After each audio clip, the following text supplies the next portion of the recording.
I remember I walked up into St James's and my hands, everything, my whole body just lit up. I've got goosebumps all over my skin.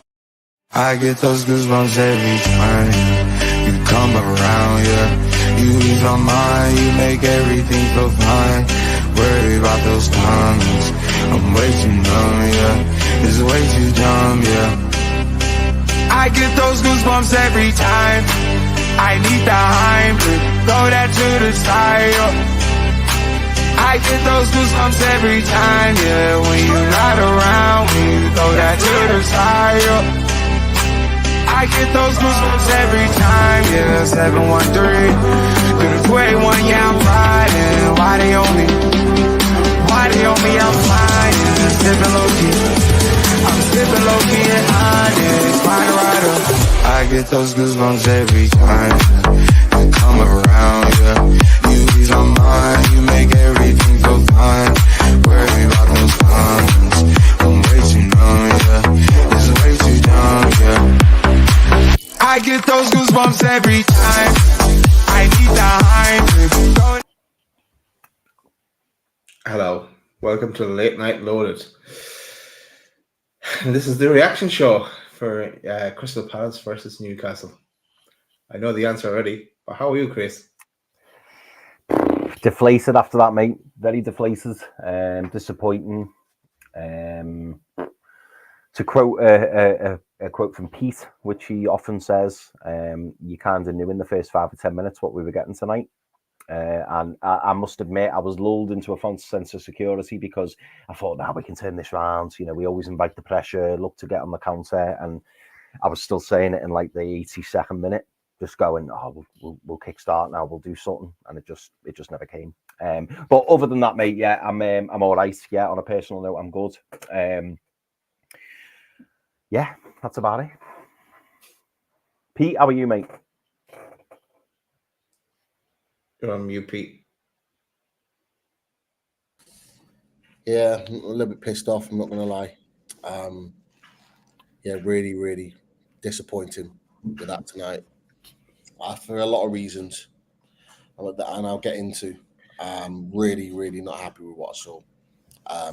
And yeah, just really disappointed. But yeah, what can you do? Yep. Let us talk through it. I'm shit, Chris. After that, yeah. Well, let's go right through it because first things first, my fucking stream was shit as well. Apologies for all the language, but it's Late Night Loaded, so we're allowed. Yeah, so first half I barely saw, to tell you the truth. So I'm going to read through some of Dom's notes and I'll take it through it, and you can. I know nothing really happened in the first half of the night, but because Palace had the better of the opening first 15 minutes, and Eze and Mateta both came close. Newcastle barely posed a threat. Stopped me along the way because there's bits I wouldn't have seen. Bruno did go down at one stage. I did see that bit. And Eddie did gather the team then for a bit of a team talk as well. I should have mentioned at the very start, this was our team. This is how we lined out unchanged against Spurs, with Wilson back as well in the squad on the bench. And this is the Palace side that took to the field. Carrying on from where I was, Isaac goes down after clashing with Dean Henderson, but he looked okay to continue. Any thoughts on that? I didn't see that now. What happened there, guys? Yeah, so I think it was another Bruno ball, Daz. Fantastic ball from Bruno. Isaac's running in. To be fair, you know, there was a lot of pace on the ball and Isaac was running to get it. My only frustration was I just wish Isaac had tried to kind of lift it over Henderson. It looked to me like he tried to take a touch either to control it or to knock it either side of Henderson. And I just think it was a shame that he didn't just try and, you know, nick in there and just kind of lift the ball up. But it's hard to be too critical because, you know, Isaac didn't really get much service tonight. And that I believe that was his first big chance. But But yeah, that was disappointing for me because I did feel like there was a really good opportunity, and obviously if the ball had hit the back of the net, we'd probably be having a different conversation right now. But it was a half chance, really, to be fair. Henderson came out well, but I've just thought when I watched the replay as well, there was an opportunity for him to just lift it above Henderson because Henderson went to ground pretty quick. But it's hindsight, isn't it? It's split-second decisions. More or less kind of took it to half-time with Newcastle were second best in the opening 45, but not an awful lot of quality and show is where I'm reading here. But that took us. Anyone want to comment on the first half in general? Just a poor half of football. Newcastle really weren't very good at all. You maybe got a sense that it was a little bit like Fulham, where we're kind of just under the cosh. We were just trying to weather the storm and come out. I would say, if I'm being generous, the last maybe 10, 12 minutes of the half, we started to come into it. The game's won and lost on moments. Within 5 minutes, we had a chance down the left-hand side. Barnes should have played a better ball. He tried to backheel it in the path of Gordon. And he shouldn't have. He should have just played it into the path, reverse pass into his pass. He knew. To be fair, he knew. He was angry with himself as soon as he did it. He knew he should have played it properly because if he did, it would have been right in the line of Gordon. Gordon's in on goal. And it's played. The game is played in moments. You've got to take your chances when you have them, especially if you're going to be under the cosh for long parts of the game. Look, I'm sorry. I've got to give praise to Crystal Palace. I thought they were absolutely brilliant. I thought they were really, really good in that first half. Eze, I'm telling you now, Rich said 60 million. He's just messaged me, Rich did, from our away days, and he just said, I told you about Eze. If we've got 60 million, we put it down on him and we get him in the summer. We get him in. He is superb. He is absolutely superb. He ran us absolutely ragged in that first half. He started to slow later on in the second half, but that first half, he was absolutely brilliant. And yeah, we can talk about Newcastle United being bad, but when you got a player like him, fair play. Like he was absolute mustard tonight. Fair play to him. I agree with that for sure, Pete, on Eze. Also, congratulations to Rich. Yeah, he's a really good guest actually on the way this. I got to watch it back. Yeah, I think he's in Ghana now, so I hope he can catch this at some stage, Rich. Yeah, so let's go into the second half, and there's at least three talking points. Let's go straight to their goal. Mateta to take a 1-0 Palace. Newcastle couldn't get out of their half. They kept getting pinned in. Palace kept applying the pressure. 1-2 with Ayew Mateta, and he finished it. But thoughts on their first goal? Chris, we'll go to you first. I thought it was pretty poor defending, if I'm honest. Although I do feel harsh taking anything away from Palace because, to be fair, it was a really well worked goal. It was very, very simple but effective. It was a little pass from Mateta into Ayew, little return ball, 1-2, as you say, Daz, and then he slotted it comfortably. And again, I don't really want to kind of go into a big rant on this, but I'm going to do it again a bit later on as well. Like, Dubravka's got to be better for that goal. I'm sorry. I know it was a really good move. I know the defence should have done better, and Mateta ends up 1-on-1, and he's in on goal. But Dubravka's neither here nor there. Comes off his line, pauses, looks, and by that point, Mateta's just hit it. I'm telling you now, if that was Nick Pope, he'd have rushed straight out and just made himself as big as possible. Most pretty decent goalkeepers would have done that. And again, as I say, I apologise for singling out a person, but Dubravka's had two shockers tonight, absolute shockers. Particularly the first one for me. I know the second one went through his legs, which we'll talk about a bit later. But again, he needs to be strong, imposing. He needs to stand up and be put the striker off, and none more so than the first goal. As I say, if you watch it back, he's thinking, should I stay on my line? You can almost see the cogs working. Then he thinks, oh, I better come off my line. Then he stops again, and Mateta's just got a free shot, and Dubravka, I think he even dives the wrong way, and it's just like, really, the sooner we get Nick Pope back in goal, the better. And as I've said to you boys many a time, for me, we need the new number one. But right now, I'd just take Nick Pope because he's light years ahead of Martin Dubravka. He made some decent saves tonight, Martin Dubravka. He kept hold of the ball well. The ball was skimming off the surface, which was really, really slippy, as we saw, particularly in the first half. And he made some good long-distance saves. But in fairness, the saves that you would expect a goalkeeper to make. But when it counts, when there's moments, like Pete said earlier, you need people to stand up and, make a difference. And unfortunately, Martin Dubravka didn't do that. Poor defending for me. Byrne got sucked in. I think him and Shah went for the same ball, which then left Mateta on his own. And then Mateta, it's just made it even more simple for him for him to just slot it. But that's my opinion on the goal, Daz. Pete, we'll go to you. Thoughts on Palace's opener? I'm a little bit different to Chris. I don't put too much emphasis on Martin Dubravka. From where Mateta receives the ball, I just think it's the distance is too close for him to get out quickly enough. But I understand what you're saying, Chris. I do understand what you're saying. For me, it goes before that. Again, a lack of communication between Byrne and Shah. Byrne gets sucked right into Mateta going short. Shah also comes across, and at one point, when that ball gets played as a 1-2, they're literally standing right next to each other, and you've got a recipe for disaster there. And so, just a little bit of communication. One of them go, one of them stay. In that case, if Byrne stays his position and Shah goes to the ball, that goal doesn't happen. But it's about communication. Zero communication. After that happens, Mateta's on goal. To be fair, Bruno nearly gets there. Fair play. He's the last man. Yeah. He runs past Shaw and Byrne. He runs past them to really get there, and he nearly does. And fair play to him. But yeah, real lack of communication. The defense didn't look right tonight. It didn't look right.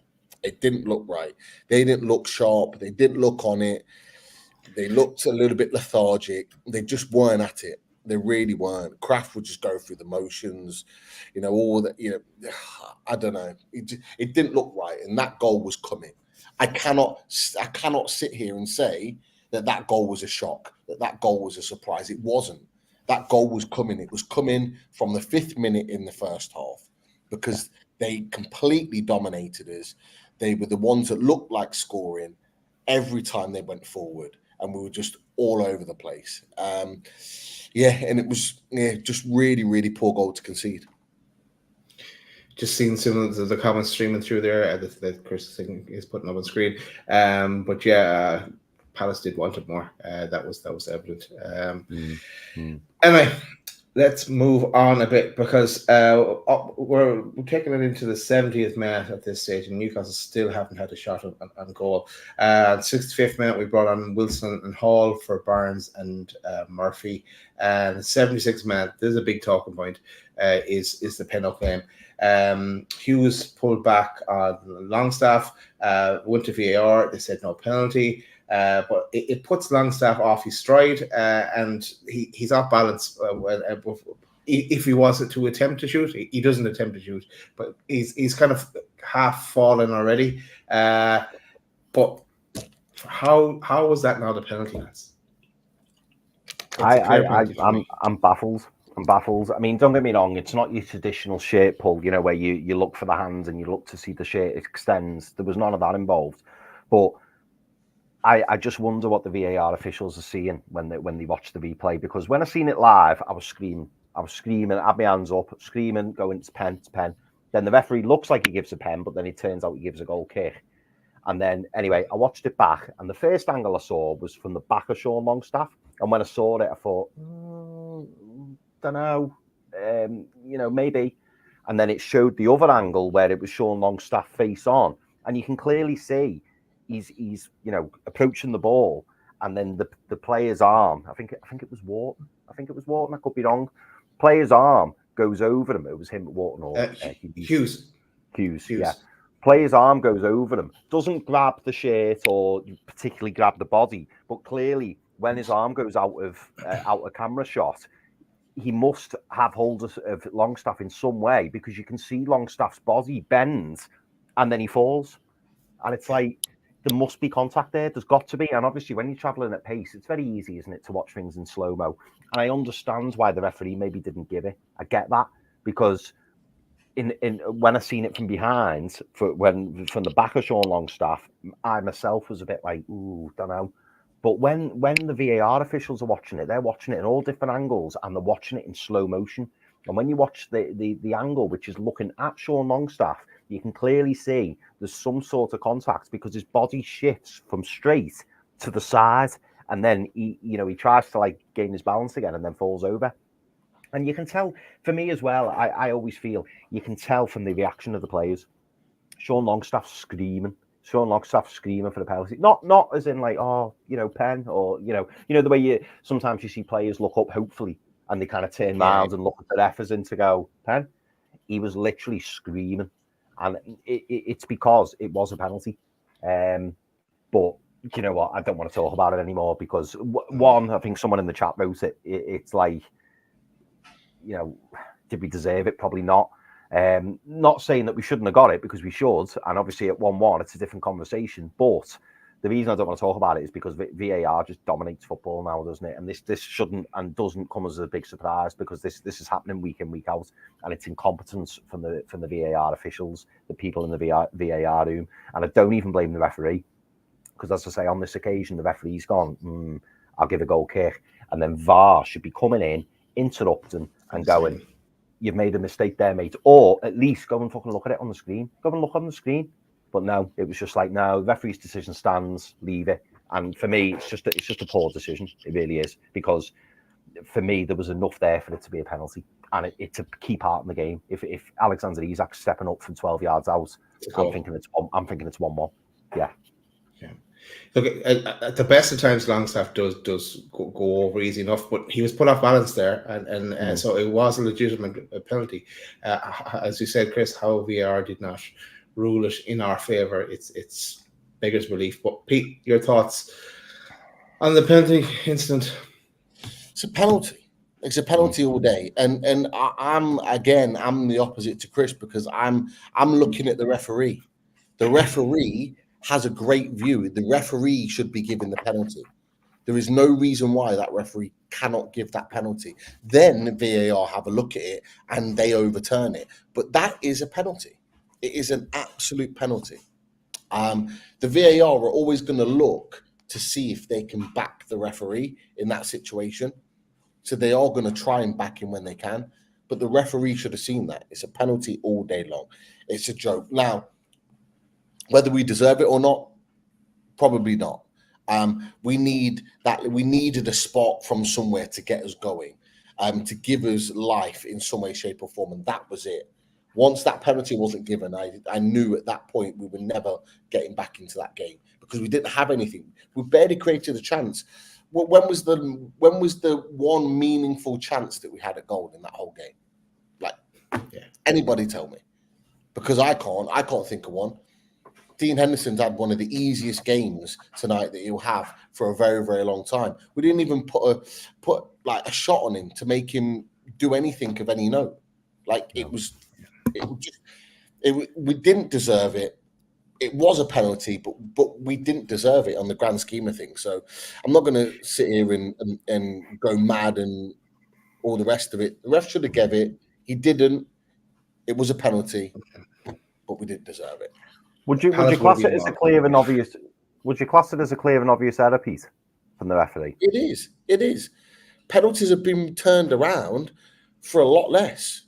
For a lot less. It was a clear penalty. He's in on goal, and this is where I think VAR haven't looked at it from Newcastle's perspective. He has a direct, clear shot on goal.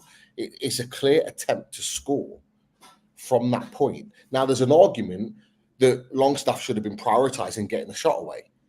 And a few people have said that, and I agree. But when you're getting your body turned like that, and you know you're getting your body turned, partly off balance, but you're going to go with the flow. You're thinking in your head. Longstaff would have been thinking in his head, this is a pen.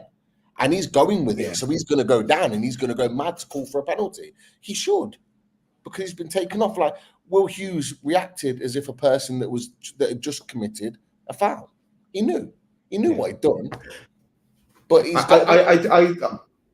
I think he should have probably tried to connect with the ball as well. I don't think that ball would have gone near the goal because he was off balance. But yeah, fuck it, we move on.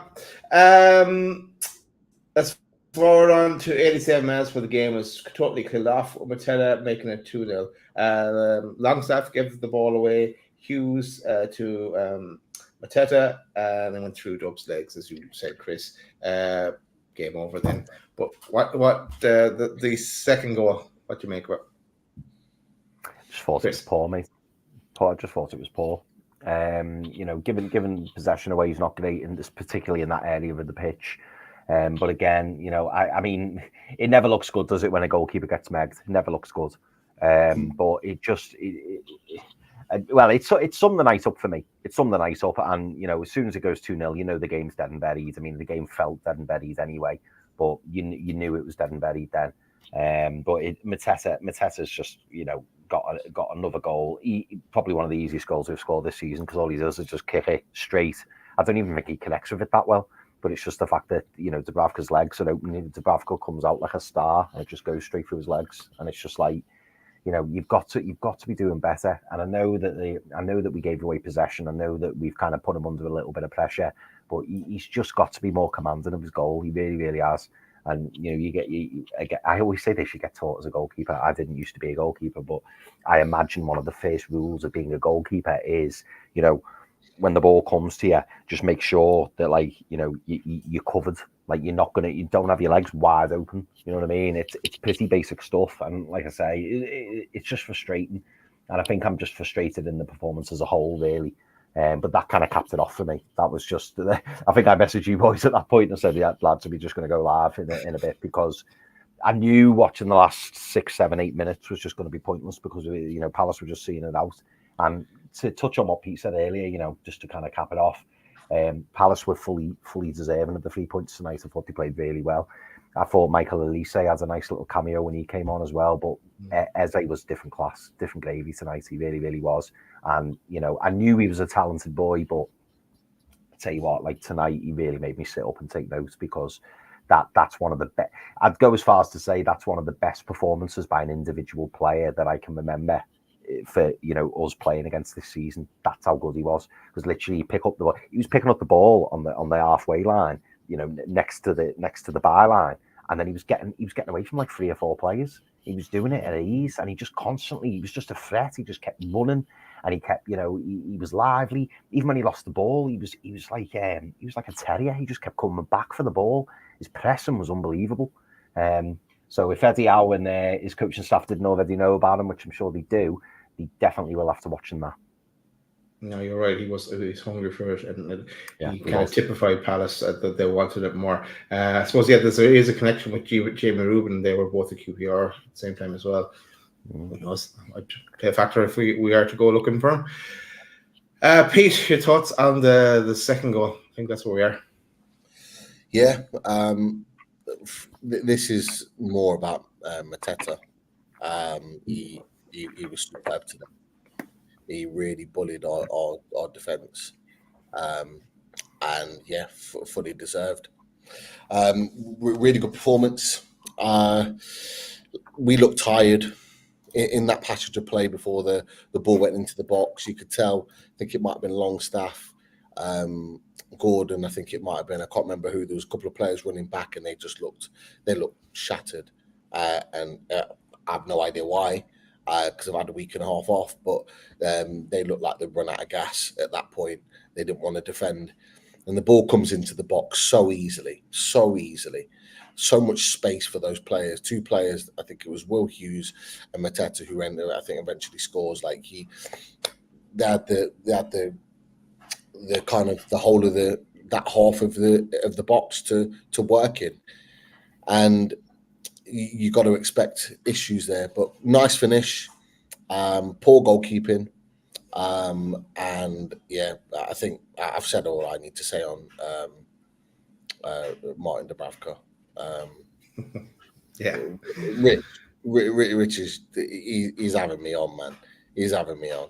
If you think Dubs had a good game, then like literally, No, I think it's tongue in cheek. He stunk out the joint. He stunk out the joint again.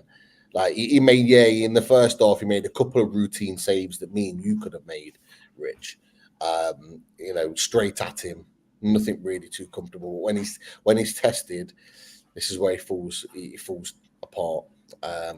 We need our defense to be absolutely on it to stop him having too much of the ball. That's the only way we get clean sheets with him. But he stunk out the joint tonight. He was poor.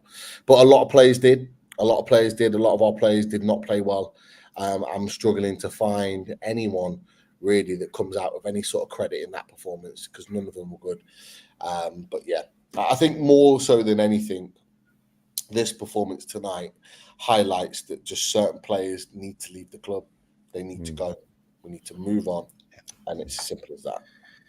And we will, hopefully. But yeah, full time, 2-0 loss. Congratulations, Palace. But we move on. I'm going to go to the league table and bring it up. Here's what we could have won. So here it is. We sit in 7th spot. Those red fellas, Man United, for want of a better word, are jumped us and are on 53 points with a win, just about by the looks of the scores coming in against, yes, Sheffield United, who we play at the weekend. But yeah, Big Dave was on. Big Dave, West Ham fan, saying, "Is this a Race of Europe show?" Because they're not out of it yet. Just letting us know that he's still in the game after our result tonight. But lads, thoughts on the league table after that? I think I said this to you boys pre going live, didn't I? Like, I'm not reading too much into tonight. I think Palace away was always going to be a difficult game. Don't get me wrong, I expected far better tonight. I thought we could have at least got a draw prior to that performance. I don't think we deserved a draw tonight. Don't get me wrong. But I don't think 6th spot is going to be decided tonight. We always knew. I think in our heart of hearts, boys, we always knew that Man United should and probably would beat Sheffield United tonight. So I was expecting them to go up to 53 points. The fact that we haven't matched them, it's not great. But let's not forget we've got that trip to Old Trafford, which, well, let's say we all won the rest of our games. If we go to Old Trafford as things stand right now, we get 6th. Because obviously we've got a far superior goal difference. So it's still in our hands. And being honest, do I expect Man United to keep winning football matches? Because they're not going to be playing Sheffield United at home every week. They've got to look at their next game. Palace away. That. Burnley first. Oh, sorry. Burnley first. Burnley at home. Yeah. Okay. Palace. Well, I would expect them to beat Burnley, but let's be honest, boys. Conceding two at home to Sheffield United is not great. It clearly shows that Man United have got their own issues at the moment. And I think, but let's be honest, I expect them to probably beat Burnley. Palace away is going to be a difficult game. Arsenal at home, can't really see much happening there. It's then up to us to win that that game in hands that needs playing. Well, game in hand for both of us, but you know what I mean, the extra fixture, which I believe is a midweek game. And then they've got Brighton away. It's not going to be easy. Is there one more there, Daz, as well? Or did I? No, that's Brighton away is our last game. Yeah, I was just going to go to ours because we have to play Brighton as well, don't we? We have Brighton. But we've got Brighton at home. Yeah, so I mean, if you look at our next games, boys, we've got there Sheffield United at home, Burnley away, Brighton at home. Then we get to that Man. I think we'll already be in 6th spot by the time we play Man United. I do. I think we'll be in 6th spot. And ignore that Spurs one. We can't play them every week. We wish we could after the last performance, but no, that's in Australia. Forget about that. That's a new friendly game. We've got it's just those 5. But yeah, and then obviously leading into the last game of the season, we've got Brentford away. Man United have got Brighton away.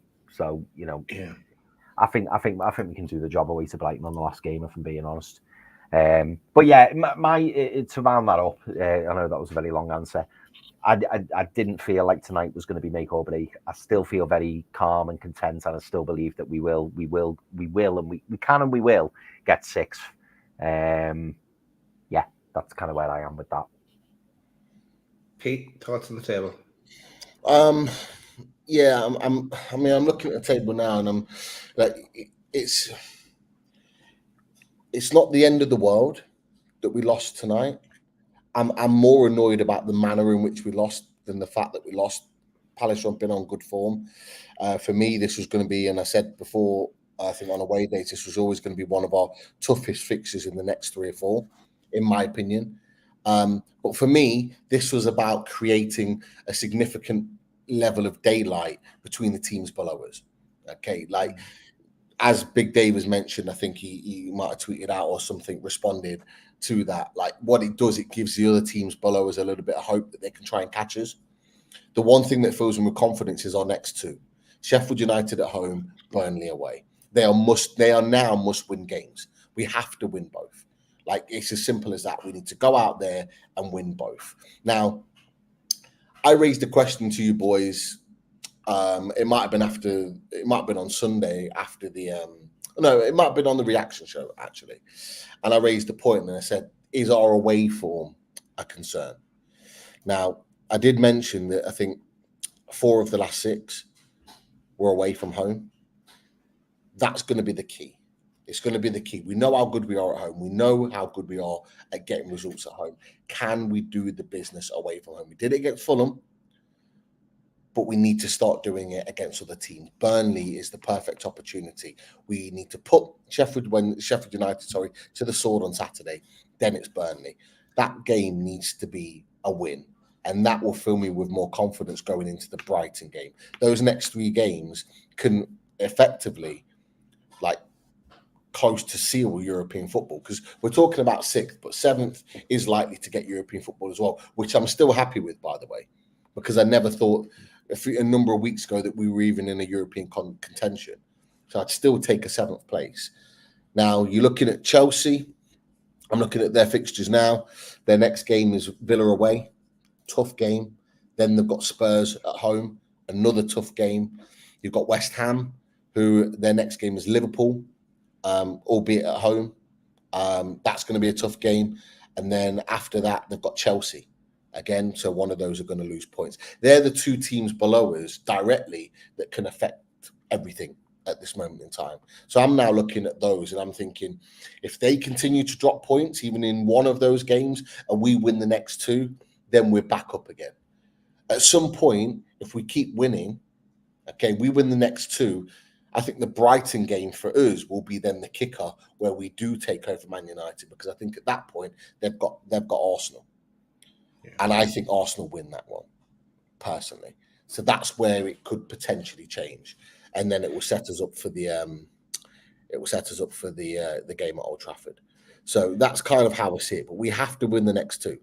If we want to get 6th place, we have to win the next 2. If we don't, if we get 4 points, I think we're probably looking at 7th, because Man United will beat Burnley. Burnley will probably do what Sheffield United do, cause a little bit of a scare and then fizzle out, and Man United will do what they normally do. They'll just find moments to win the game. Their individual players will just do just enough to get them over the line, and that's just what Man United do, unfortunately. But I think the next 2 are crucial. But look, if people are thinking, oh, we're not getting Europe now, it's done, it's over. Nah, it's a bad result. It's a bad performance.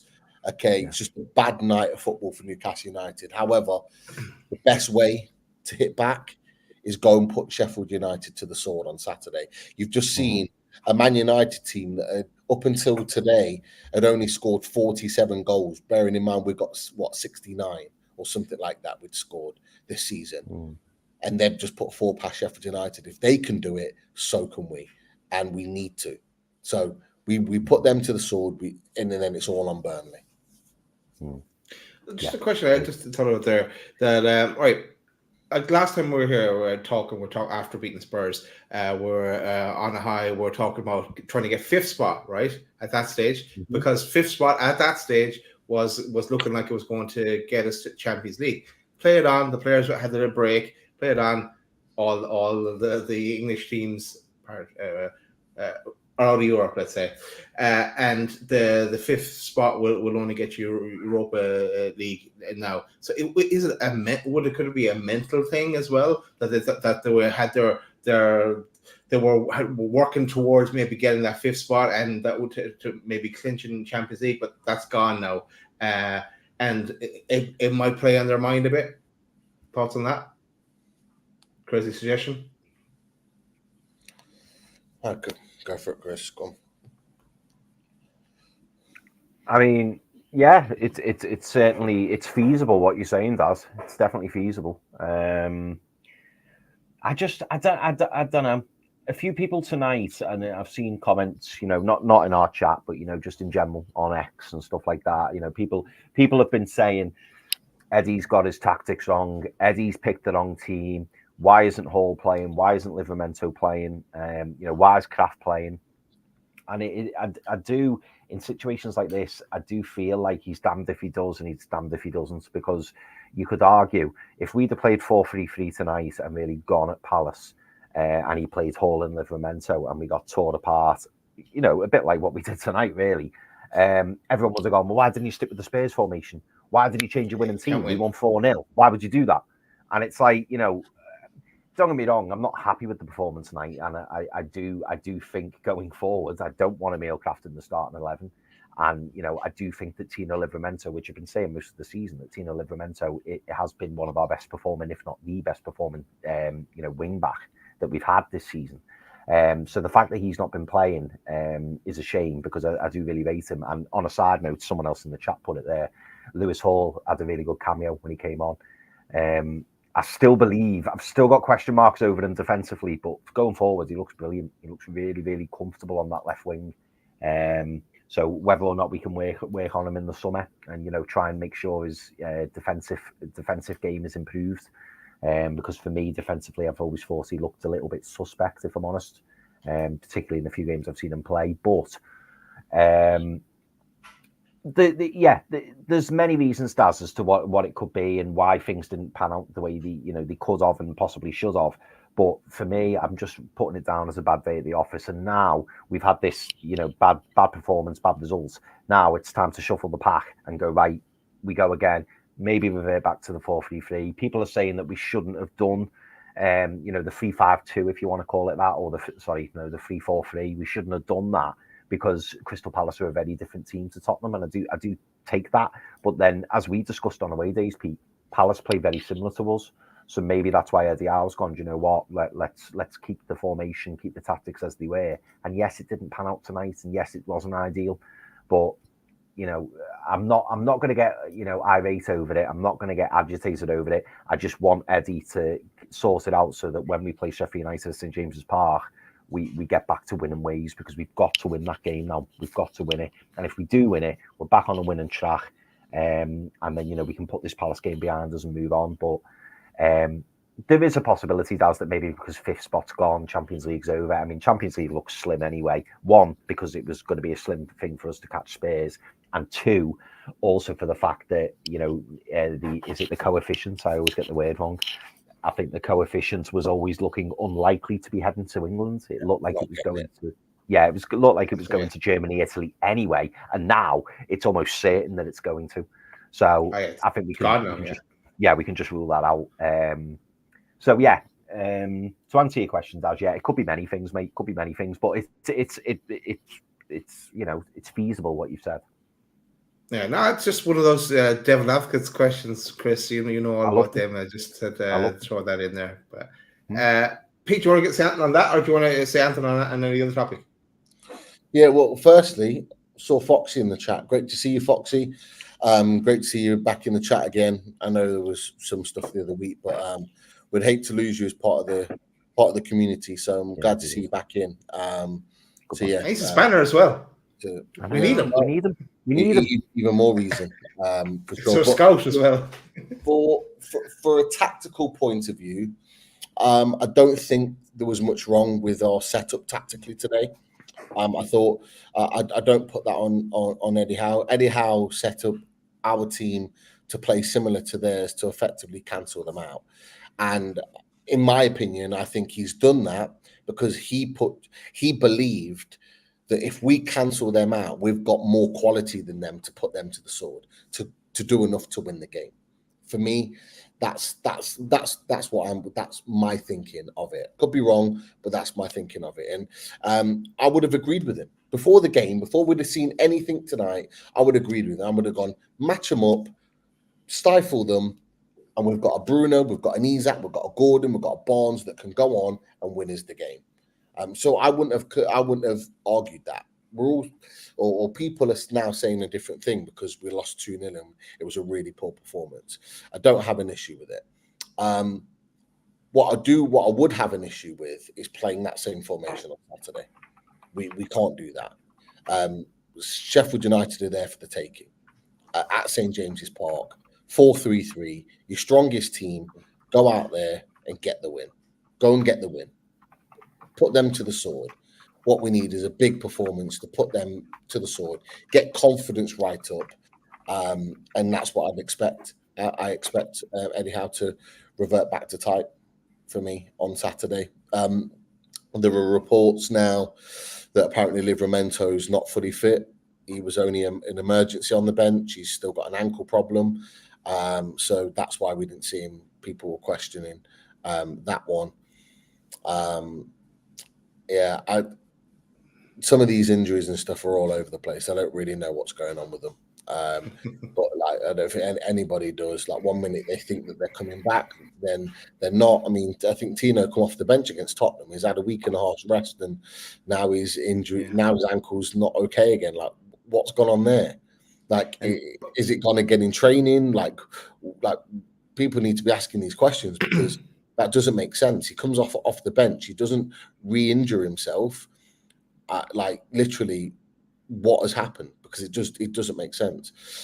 Well, let's do it back to back. Hopefully, let's do it back to back. Sheffield United Saturday, Burnley the week after. Let's go relegate both of them. Let's go do a double on Burnley and relegate them for the second time. Why not? Okay. But yeah, I just think tactically, I don't think we clip that for away days. Yeah. We shouldn't really be putting too much pressure on or putting too much of the finger pointing at Howe.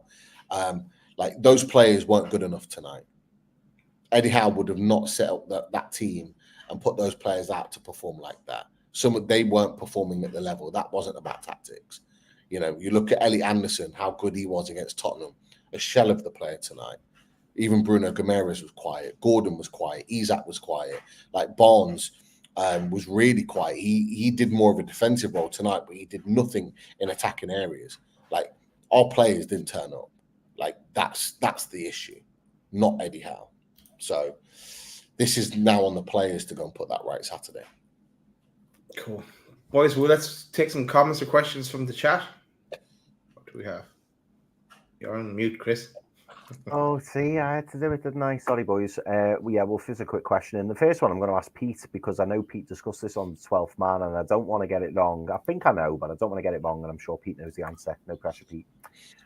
William Smith says, if Man City win the Cup, meaning the FA Cup, does 7th get Europa League or Conference? 7th gets the Conference. That's what happened. So, and yeah, there's a few kind of differing situations, but ultimately what we want is Man City to do what we all expect them to do, is go and put Man United to the sword and lift the cup. That way, that's really straightforward and simple, because that way 7th is Europa Conference League. And this is why I'm saying keep Chelsea and West Ham as far away as possible, because that way, even if we do fall slightly short to Man United, which of course we don't want. Which we want. But and there's a chance we may not. But in that way, at least then it'll be Tottenham 5th, Europa League, us or Man United 6th, Europa League, and then 7th, whoever is finishing there, Europa League. That's kind of how we're seeing it. Unless one Conference. of the other two teams, Europa Conference, sorry. Unless one of the other two teams kind of go on a bit of a run. That's how it will work. If Man United finish 7th and we finish 6th, but win the FA Cup, they get Europa League and we get Europa Conference, even though we're in 6th place. Because they've won the FA Cup. Because they've won the FA Cup. Yeah, the FA Cup automatically allows them to get Europa League. And then, of course, if we finish in 7th and they finish in 6th and win the FA Cup, nothing changes. We were getting it anyway. Yeah. Conference tonight. Yeah. No, very well explained, Pete. Very well explained. Peter Moyle, I just wanted to throw this up. Peter, it must have been you that said it, mate, because I thought the exact same thing. On a positive side, Lewis Hall looked very sharp. Did you boys agree with that as well? Yeah, when he's come on, he looked like he was going to create something. I suppose he just needed a bit more time. 65th man, I think, when he came on. Yeah. Pete, do you feel the same? Yeah, I thought it was good. For me, he has to start Saturday. He has to start. Saturday's the perfect game for him. We're playing against a team that, let's be honest, aren't very good, ship loads of goals. We're going to be expected to have a lot of the ball and attack them. You need your left back or your left wing back, whichever formation we play, to be bombing on and doing exactly what he did when he came on the pitch. Just makes sense. Yeah. Me personally, I agree with you. I think it's the perfect game to go right. Stick Hall left back, stick Tino right back if fit. I know he might not be, but we'll see what happens. But that, in an ideal world, that's what I'd do, because they could cause Sheffield United all kinds of problems, and it'd be interesting to kind of see how the land lies, how they both look. But obviously, it does depend on injuries, of course. Foxy, great comment, mate. And to be fair, we spoke about this on away days with Rich. Rich said the exact same thing. Foxy says Daniel Munez was impressive for them again. 9 tackles, 11 of the 13 duels won, took care of Barnes and Anderson, and only 8 million signed from the Belgian league. He actually did exactly what Rich said, didn't he? He said you'll find him really high up the pitch. And at times, he was really high up the pitch, wasn't he? He played brilliant.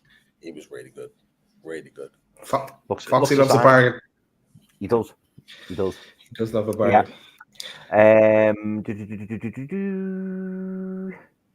So Toon Gamer, I won't ask this one, mate, only because we've kind of answered it. I feel like we've already answered it. He's saying about how we feel about our European chances after the horror show. I think we've all kind of said collectively, it was never going to be decided tonight. But I think we're all okay. We're still hanging in there. Yeah, we're still in there. We're still hanging in there, Toon Gamer. Don't worry. We're still fighting for this 6th spot. No, don't say that. Not in that tone either. wait till match day live or watch along day live against Man United if we do that, and it's all or nothing on that day. I'm going to follow it up with another Toon Gamer question. He says, "Why didn't we play Bruno and Anderson as the 2 in midfield?" Anyone want to have a crack at that one? Because Anderson's not really a midfielder. He's just not. He's not. He can play in a midfield 3 because the other 2 are midfielders and will kind of do a part of the job for him. But we're asking a left winger who's been makeshifted into a left-sided of attacking midfield 3 to then play as a 2. They're completely different roles, completely different expectations. Even Howe was having to tell Bruno to tell Longstaff to play closer together because they weren't even doing it tonight. And they're both centre midfielders. Like when there was a break in play, I think when Bruno got injured, he got injured because he had a really awkward landing. Like that could have been a lot worse than what it was, by the way, in the first half. But I think he was getting up and Howe's having a go at him. I mean, I think he's mouthing something about Longstaff and he's saying, you need to play together, like get together. You're playing. I think he even says the words, you're playing as a 2 because they're just bombing off all over the place and it's just a gap. And they're 2 experienced centre midfielders. You're asking someone that doesn't know how to play that position to play in there. It just get pulled all over the place. Like, and this is part of the problem is that at some point we're going to have to nail him down to a position because he's almost playing a lot of positions and learning on the job, which is not ideal. He either needs to become... Try him in goal. What's that? Sorry? Try him in goal next day. Oh, God. You're better than why not? Better than Bravka. But, if we're playing him as a midfield 3, we just need to play him as a midfield 3. If not, then... Like, if we're going as a midfield 2, then he either plays out on the left or he comes on as an impact later on in the game. Like, need to work it that way. That's my opinion anyway. Yeah. John Betts thinks that Anderson is becoming more. He's bulked up too much and to be considered a traditional winger, and he's becoming more like Big Joe. There you go. I mean, he is bulking up, and to be fair, you know, he I don't know, boys. Does he feel like he's not lost a yard of pace? Maybe that's harsh, but he's not got that same electric pace. Like you look at Anthony Gordon, and I think Anthony Gordon said, didn't he? I haven't watched the whole interview, but the muscles. He said he doesn't do weights because he wants to keep his speed. And you know, I don't know. It's a fair point, that John. Maxi was the same. Alan Saint-Maximin, he didn't do weights either for exactly the same reason that Anthony Gordon said. Yeah, I always remember during lockdown. He's in France most of the time. Well, maybe, but like, I always remember an interview that Jamal Lascelles had in lockdown on Instagram. It was an Instagram live interview, and he said Alan Saint-Maximin doesn't do weights, and it's for that reason. When you're an explosive player, like you can't bulk up with too much muscle because it won't necessarily slow you down. It could actually quicken you up in certain situations. And Gordon almost says that, but what it does do, it heightens the risk of a muscle going. And that's where you get your calf pulls and your hamstring pulls. And that's where you start picking up those type of injuries because you're trying to add too much muscle into an area where you don't quite actually need it. But with Elliot Anderson, because he's a midfielder in the centre, he needs to bulk up because he needs to be physical. He needs to put himself about. And to be fair, he did today. But where we went downhill is that we just weren't good on the ball as a midfield three. Even Bruno was giving the ball away in the final third. Like Longstaff, we know, like he can't hit a final pass. He just hadn't done it for a long time. Elliot Anderson was giving the ball away cheaply as well. That was our downfall today. In the final third, when Isak was wanting the ball, Gordon wanting the ball, we weren't finding them. Our final third passes weren't good enough. That's what let us down. Not the battle or the grit. It was that side of the game. And that's the thing that we need to get right. And maybe, you know, we need better players that are gonna be able to do that job. Take a Longstaff out and put a Tonali in. Do we play better today? I think we do. No, I think that's fair, mate. I think that's fair. I was going to do one more question, but I'm going to do two. But one of them, I just want you to give me one answer. Okay. So this question is from Dan Kane. Welcome to the chat, by the way, Dan. I don't recall seeing you before, or maybe we have, but apologies if that's the case. But thank you very much for joining us, mate. Dan Kane asks, how many points out of 15 do you think we need to clinch Europe? So give me one number in how many points you think we need to clinch Europe. So when Dan says Europe, I'm assuming he means top 7. So let's assume it's top 7. In order to stay away from the rest, to stay where we currently are, how many points do we need out of 15? I think Man United drop at least. I think they'll drop 9 points out from the remaining 15 because I think we beat them. I think Arsenal beat them, and I think Palace will beat them. Now they have to get something at Brighton then, and they have to beat Burnley at home. So, but 10. Yeah, let's go with 10. 10? 10 for me. Sheffield United, Burnley, Brighton wins.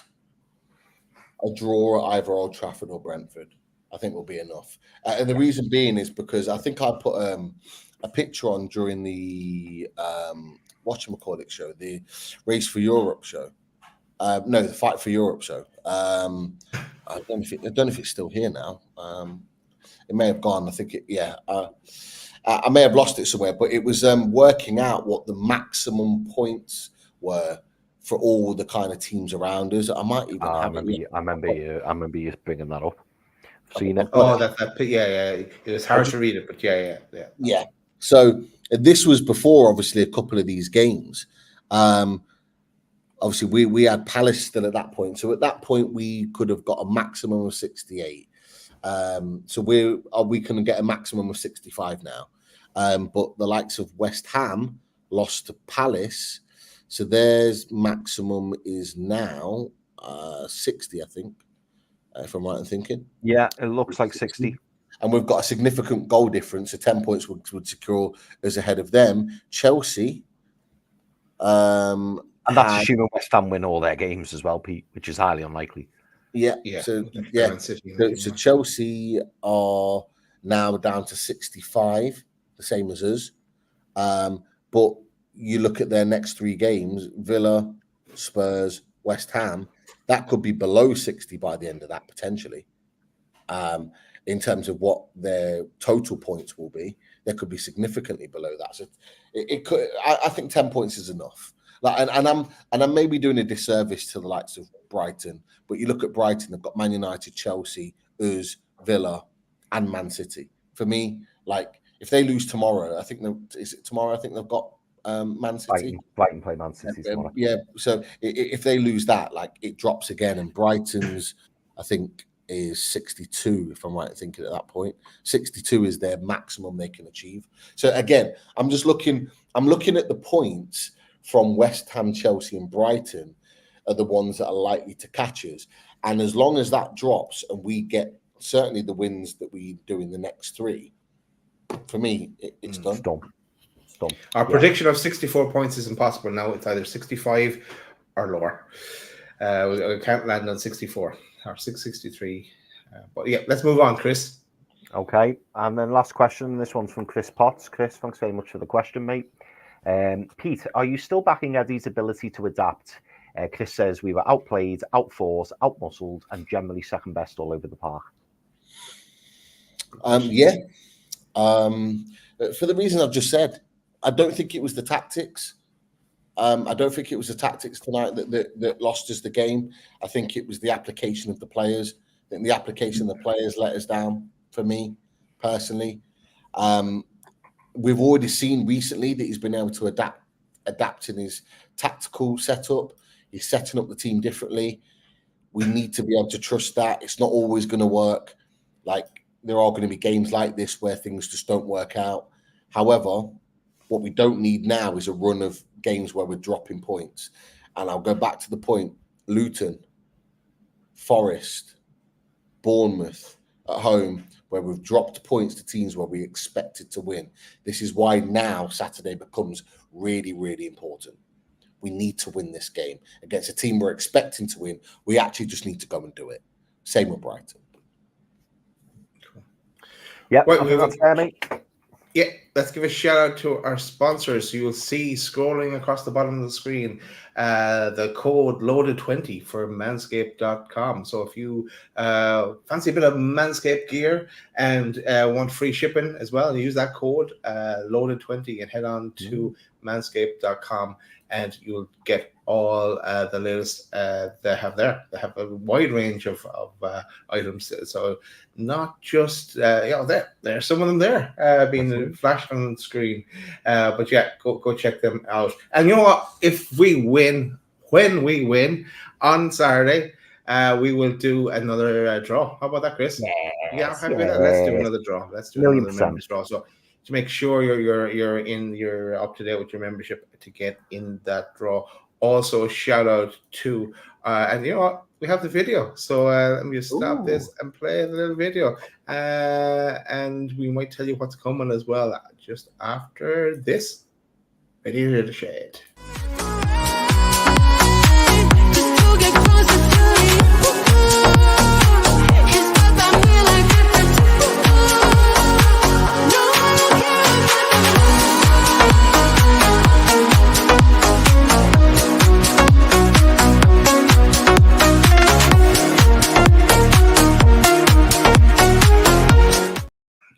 Yes, the radiator shed will sort out all your radiator needs. This man there, Russ, talk to Russ.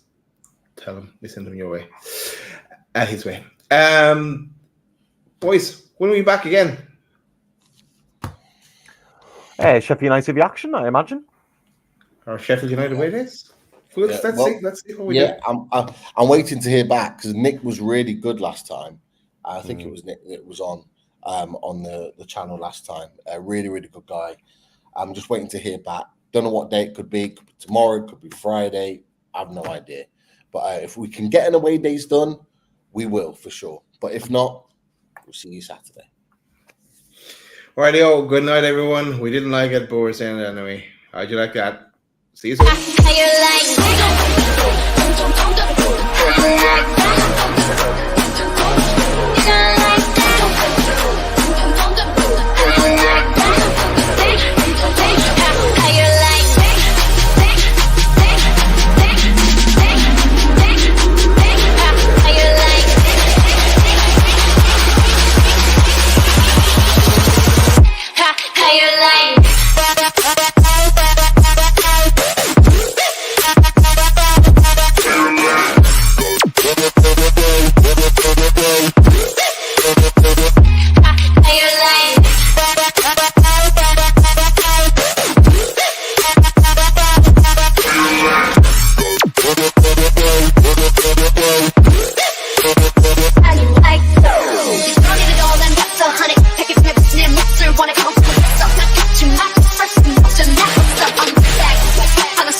drinking like